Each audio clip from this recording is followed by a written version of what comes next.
startup, it's never as easy as you hope. Anyways, it's been a day.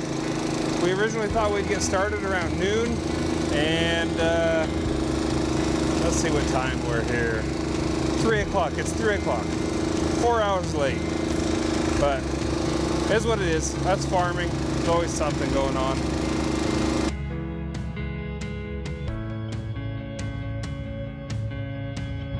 Ladies and gentlemen, boys and girls, children of all ages. It's Monday, and we have a really busy day. We've got everything going on. Welcome to Hearst Brand Farms. So, what do we have going on today? We got about 5 acres of sugar beets left to plant. I'm unhooking a trailer right now. For my pickup, I had to use a skid steer over the weekend at my house, so gonna hook this trailer. We've got potato planters ready to go. We've got to go get the seed. And let's see if this was set down here. Anyways, we've got seed to go get.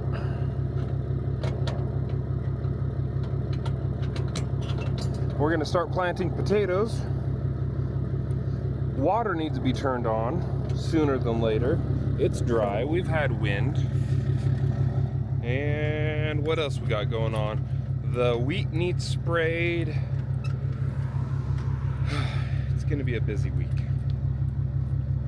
I love it. It's a beautiful morning. Forecast says it's gonna be a beautiful week. And thank goodness, so far, no wind is predicted. So the past 2 springs have been terribly windy. So anyways, we got a lot to go do. Come along with me for the ride. We're back in the planter. Got just a little bit left. We got just little teeny tiny fields. I don't know if you can see through here, but there's a roadway right here in between this field and that field. And then if you go over that direction, there's even a smaller field. I think that one is roughly 5 acres. I don't know. It gets smaller every year. That's what happens when you don't own the field. You just don't have control. Simple as that. Which, like, I'm not necessarily upset about. It's just that field changes every year. So there's the family that I rent from. Their son-in-law has a small little tree farm, and that tree farm is slowly pushing me out, which is, it is what it is. Like I said, if you don't own the ground, you don't have control, and that's just how it's gonna be. So, anyways, things are going pretty good this morning. I just relieved my dad. He's gonna go get some parts for the potato planters. Parts that I didn't realize we needed, but just a couple little housekeeping items, like some micro switches, because everything's working now, but we know that, like, as soon as we get going, we're probably going to have a micro switch go out. They're just, that's a common wear item, and we like to have about 6 or so on hand. If we don't have them, surely something's going to go out. When all the stores are closed, it's going to happen. It is what it is. So on our end rows, when we're planting beets, we plant 24 end rows. Border rows, turn rows. There's all sorts of names for them. We call them end rows. So it's just the rows going crosswise from what you normally plant, just to kind of tie up everything. Just an outline around the outside of the field, basically. Gives us some room to turn around. We dig those ends off first, and then we have just open area to turn. On potatoes, we actually don't do any end rows. And the reason for that is because we don't want to, when we're cultivating, dammer diking, spraying, whatever we're doing, we don't want to run over those potato rows. So we just plant as close to the edge as we can. And yeah, I don't know. maybe it's a culture thing. There's a lot of things that I'm learning as I post stuff on social media, Instagram, Facebook, or whatever. I'm learning that there's a lot of things about farming that are honestly culture related. So there's a lot of stuff that we do on our farm that is carryover from flood irrigation days, back when we had ditches running everywhere, siphon tubes running out of those ditches, and then we would flood the rows, a lot like you'll see people flooding their garden with a garden hose. They'll run water down the middle of a row and flood, irrigate the garden. Anyways, there's a lot of carryover of stuff that we do that is actually from the flood irrigation days, and it's just tradition, really. And it's surprising how hard it is to get some tradition out of farming, to like pull it out, like take it away. Hey, we don't need that tradition. But that's okay. That's okay. It's hard to change because we're not doing things in short periods of time. We're doing things in year spans. And so we keep doing what we know works, and then we test a little bit here and there. Just because what if it doesn't work? It's not like you can go back to the spring and have a complete redo and try it again.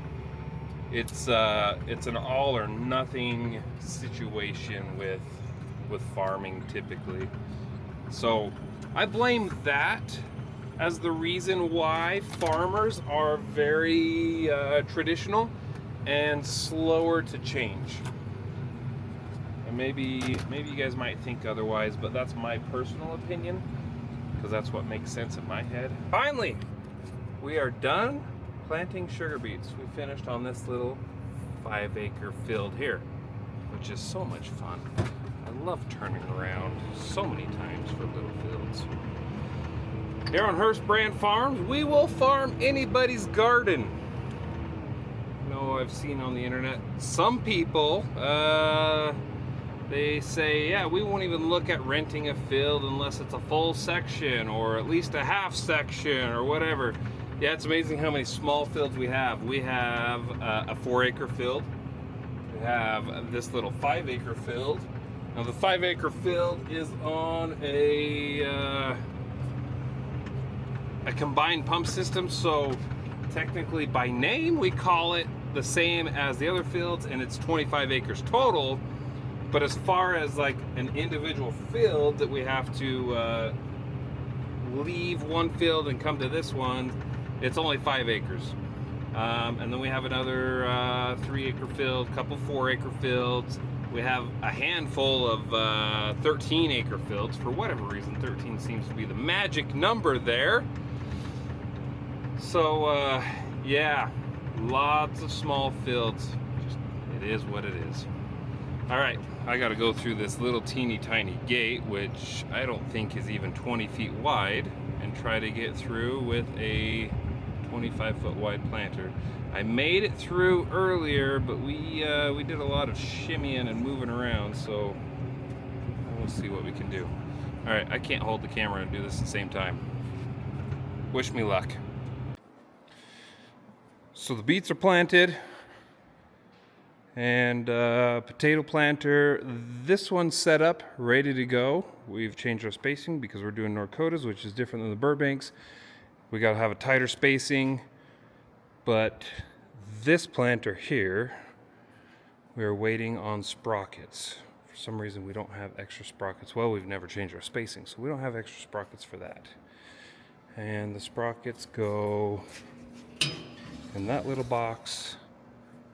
That's the guy we need. It's kind of a specialty thing. So we'll get that tomorrow. And we were gonna pull that one out, but battery's dead because of the way we hook something up. So while we let that charge up, we're gonna go get our water truck ready, because we have that pile of fungicide and insecticide chemical that needs to go on the back tank of these planters. And so we're gonna set that all up. We're gonna go get the water truck, set up so we can have water, put in the back tanks, do our mix, so everything's good. So, gonna get a ride over to the water truck. Get this old truck started here. Hopefully the battery's not dead in here. Nope.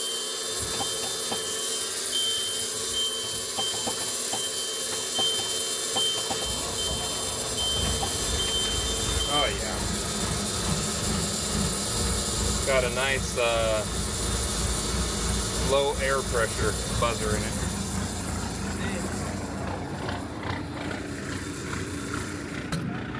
So, nothing special, just a little single axle truck. We put a, how many gallon is this? 1,500 gallon tank? I don't remember. See if I can find the mark on it. Yeah, about 1,500 gallon tank. So we have it over here at my aunt's house because the water at our shop has chlorine in it because it's city water. So we're gonna let the truck warm up, let the air pressure build up. We're gonna take it over to the shop, put all the chemical on here, and then haul it out to the field. All right, the air is built up. Let's take this over to the shop. Start loading it up. We'll have at least one thing done while we wait for the battery to charge, and we still gotta go get seed potatoes. Starting up takes so much work. It's okay. It's a beautiful day. It's only Monday. I think we're gonna have time to do all the spuds this week. If everything goes well, we're gonna have time. It's gonna be good. So, yeah, life is good. Everything's good.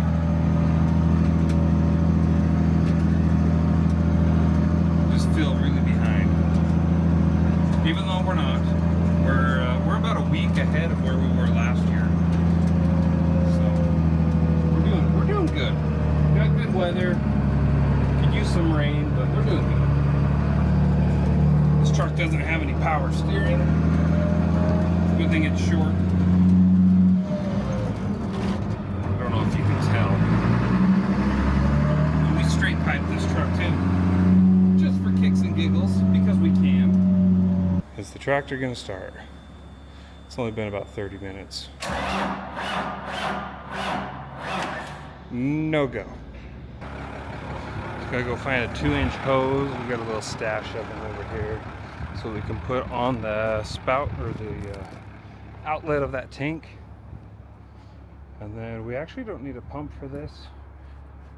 Usually have enough gravity pressure that we can fill up. We can fill up the tank. So, anyways, got the hose, set it on the truck, haul the truck out to the field, and we're just one step closer. Chemicals loaded, water's loaded, hose is loaded. We're gonna head out to the field so that we're ready when the planters get there. My wife's gonna thank me. I'm wearing the little dead mouse microphone here. So, gonna take this out to the field, get it set up, ready to go. Just one thing that's gonna be out of the way. Luckily, we don't have to go very far. That's one reason we're going to this particular field. We like to start closer to the shop if we can. Then if we have any major issues, bugs to work out, we can just come right back to the shop and fix it a little easier, faster, cleaner, all the above. So I was saying a little earlier that we fill this water tank at my aunt's house because at our shop we have city water, which has chlorine in it. And chlorine, we're not 100% sure, but surely it has some effect on the chemical's ability to act the way it should, because chlorine is kind of a, is chlorine the right word? I don't know. It's got stuff in it, you know? Whatever they put in for city water to keep it clean. That's what it's got in it. So I guess chlorine, maybe not. I don't know. Do people drink chlorine? I don't know nothing about municipalities. So,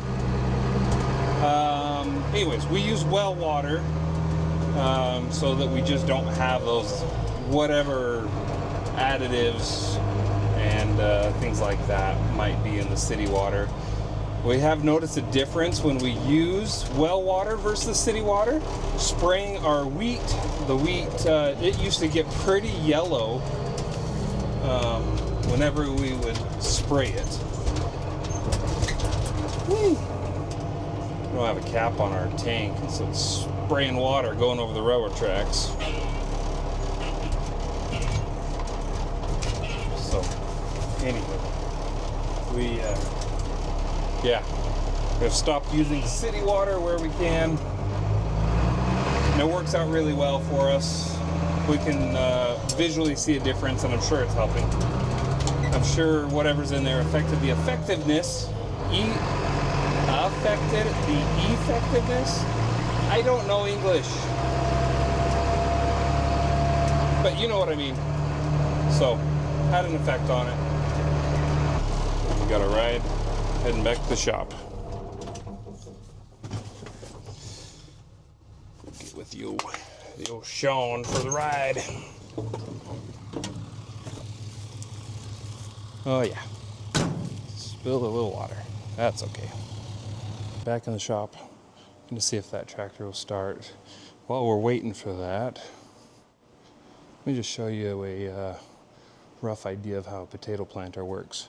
So, the potatoes go up there in the top hopper, and then they have little funnels that go down to, let's see if I can go up here and show you. So, it funnels down from inside, and it goes to these chains. These chains are controlled by a micro switch, which is down there on that little circle. It fills up that cup, and then it rides those little orange cups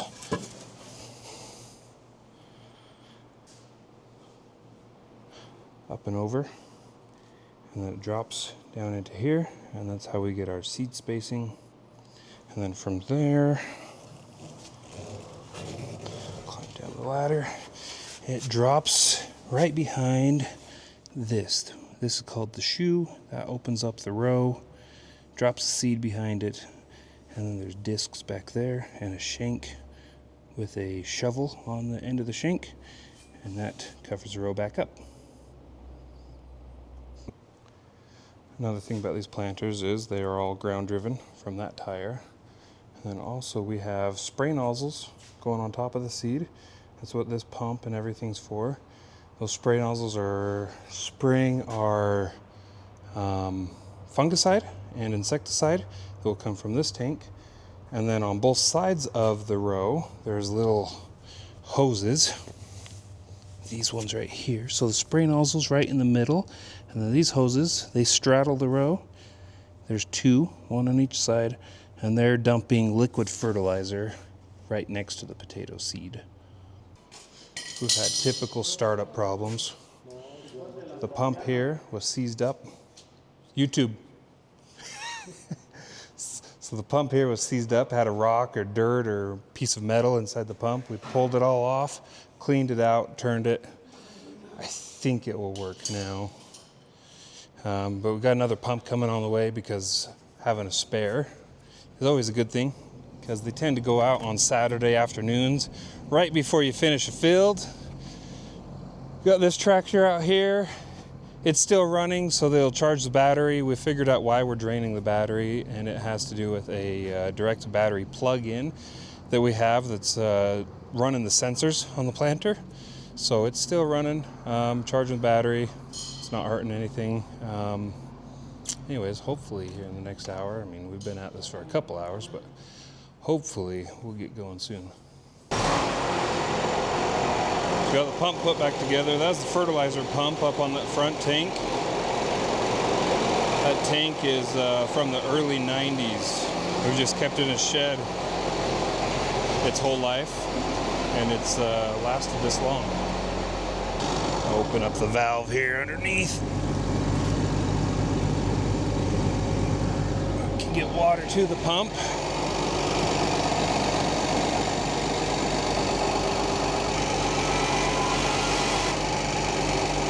Okay. It's turning now. The pump's turning. Yeah. It's noise, but... Oh yeah, it's coming now.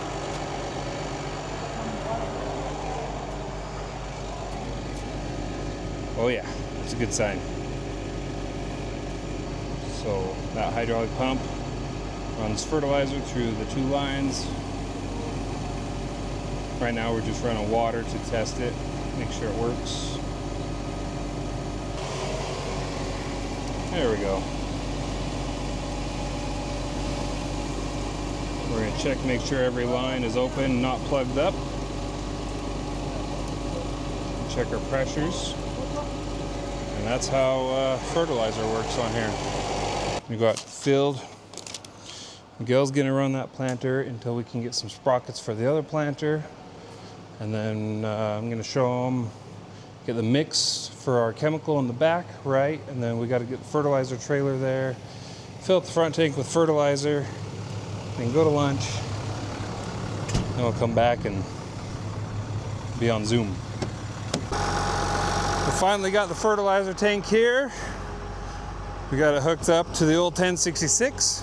Got it from the bulk tanks. We're gonna head out to the field now where Miguel and everyone else is waiting to go.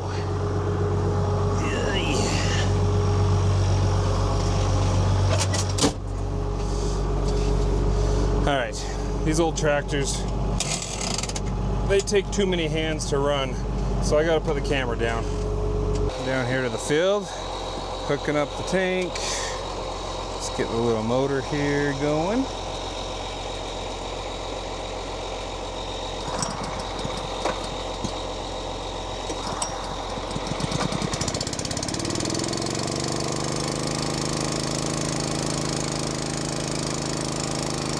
All right, it's working.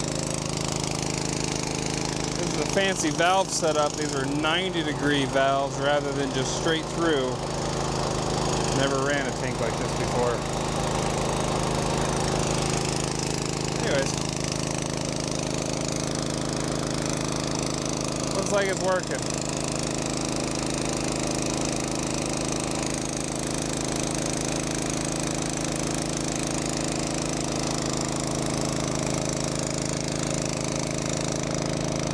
Fill that tank up, and then finally we can get rolling.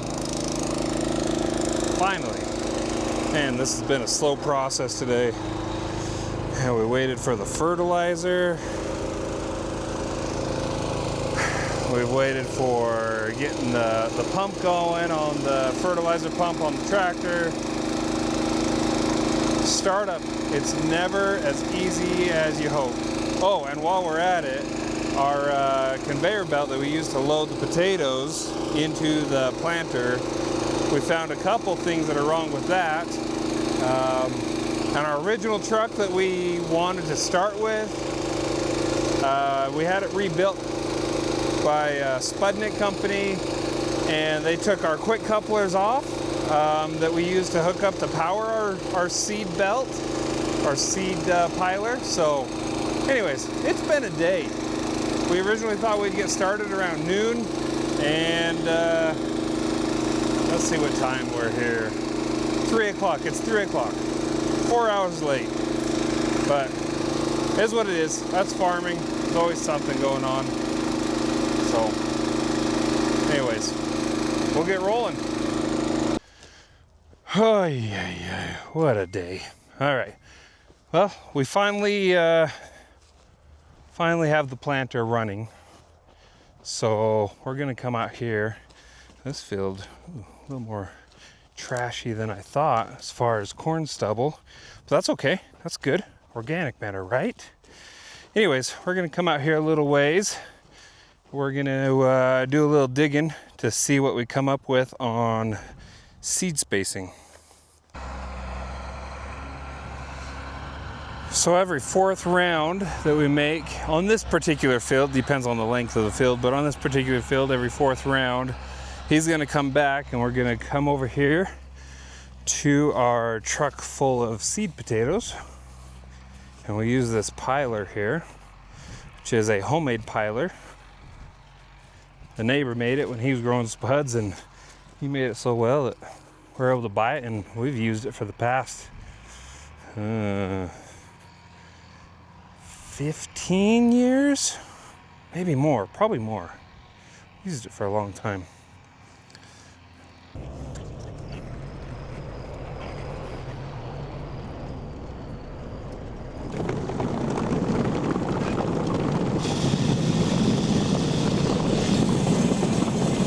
That's how we load a potato planter.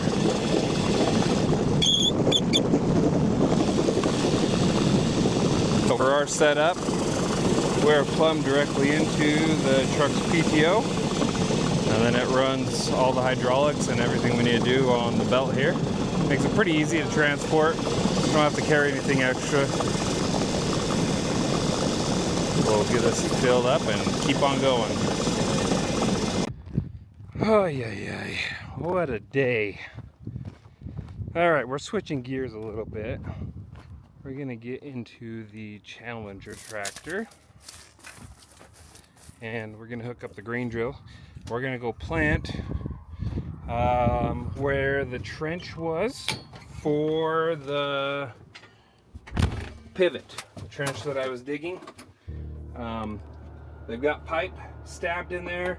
I can't do anything as of right now with potato planting.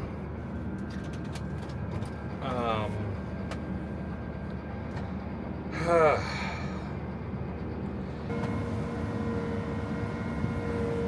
gonna hook up the grain drill.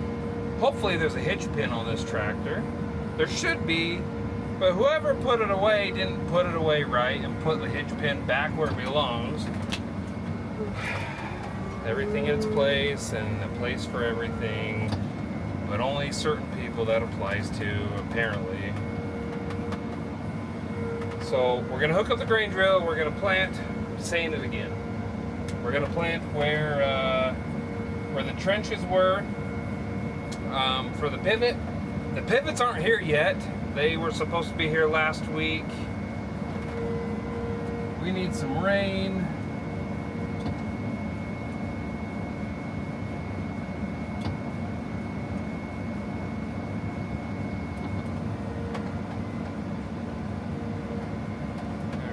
Lined up. We need rain. We need all sorts of stuff. We need water. Water needs to start. It's getting dry. The sunshine's beautiful. Things are growing. I'm annoyed. I'm over it. Wish everything worked as it should, but it never does. Thank goodness. There's the hitch pin.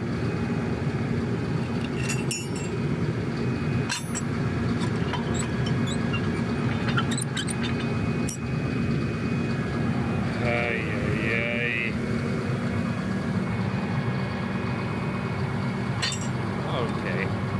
All right. Might be okay. I'm gonna stop. There we go. Okay. Let's get this bad boy hooked up. It's just typical spring. Everything needs done all at once, all the time, every spring. That's how it works. I should know by now. It is what it is.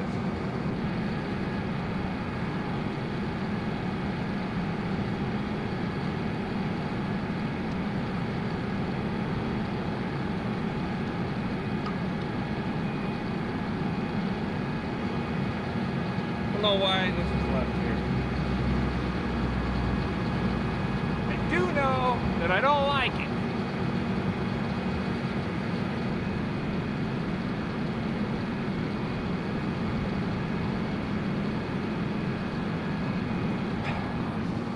Beautiful day. It's a beautiful day.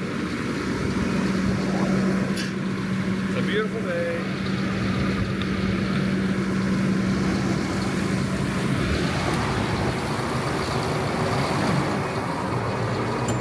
All right. Let's we'll try these hydraulics, see if they work.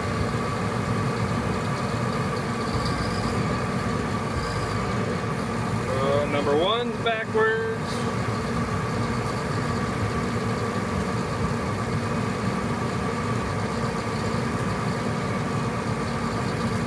Number two popped out.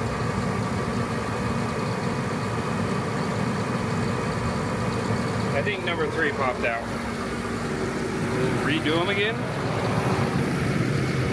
I had a feeling number two would pop out. It didn't go in quite the way it should have. Yeah, weird. I don't know why.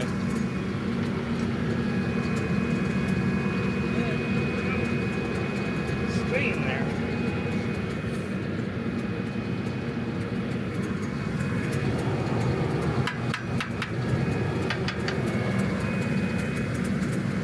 Hydraulics.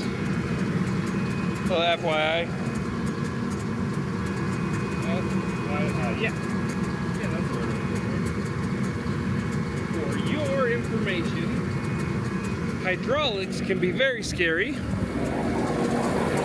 because they are under a whole lot of pressure. And if you find a leak with your hand and all that pressure, it will blow hydraulic oil into you because, oh, I forgot to flip-flop number two. Number one. And number two just popped out again. All right.